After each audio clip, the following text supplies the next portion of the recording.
From Software just dropped Deep of Night for Elden Ring Nightreign, a free, high-difficulty mode with nastier enemy variants, escalating depths, and new risk-reward gear that can help you, or absolutely doom your run.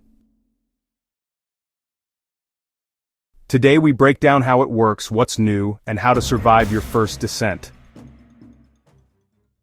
Deep of Night is an expedition-style, high-difficulty mode designed for seasoned nightfarers. You climb through multiple depths, each layer ramping enemy damage, density, and modifiers. Clear a depth to push higher, fail, and you'll feel it. FromSoft calls it a challenge for the bravest players, and yes, it's meant to be punishing. The mode arrived as a free update and is available on all Nightreign platforms once you patch to the latest version. If you haven't logged in since launch, update to version 1.02.2, and you'll see the new option on the mode, Select. Each run has you traverse depths with rising stakes.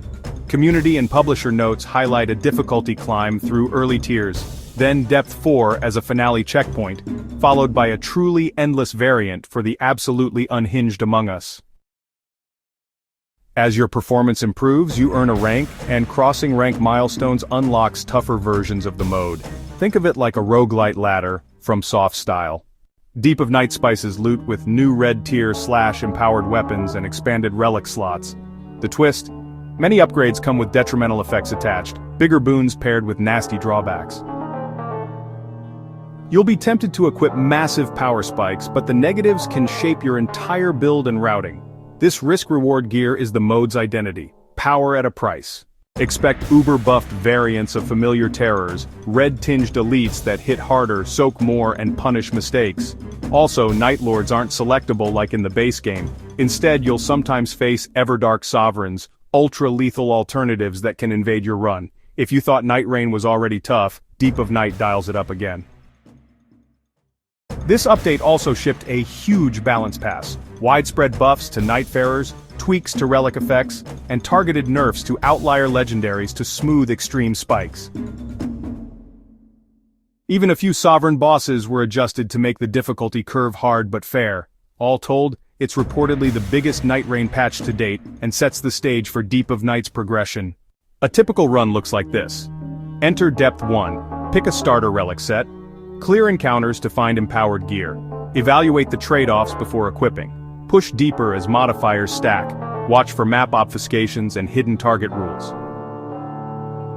Depth 4 checkpoint, decide, bank your success or opt into endless and chase rank glory or hubris.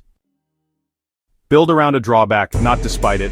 If your red tier sword drains stamina on swing, pivot to poise breaks and counter windows rather than dodge spam. Bank consistency over peak DPS. A smaller buff with a softer penalty usually outperforms a glass cannon negative 2 depths later. Root for sustain early. Prioritize relics that stabilize HP-FP economy and stamina. Patch notes buffed several neutral effects. Take advantage. Learn elite telegraphs. Red tier variants have nastier combos. Practice 1 or 2 safe, punish patterns per enemy archetype. Save a flex slot. Keep 1 relic slot uncommitted so you can neutralize a bad affix later.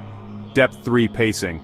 Treat Depth 3 like a prep floor. Top off consumables, lock your build before Depth 4. Respect Everdark Sovereigns. If one appears mid-run, reposition first. Don't trade openings. Survive to scale your rank. Heroics come later. Deep of Night is more than a difficulty toggle. It's a system sandbox that stretches Nightreign's combat and buildcraft. The ranked progression and endless option give veterans a reason to grind mastery, while FromSoftware iterates on balance. If you bounced off Nightrein's early meta, the latest patch in this mode could be the perfect re-entry point.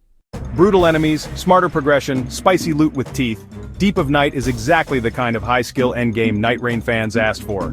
If you're jumping in today, use this guide to plan your build, respect the depth curve, and remember, the strongest relics always ask for something back. What depth did you reach, and which red tier drawback wrecked your run? Drop your stories below. If this helped, hit like, sub for more Soulsborne coverage, and ring the bell.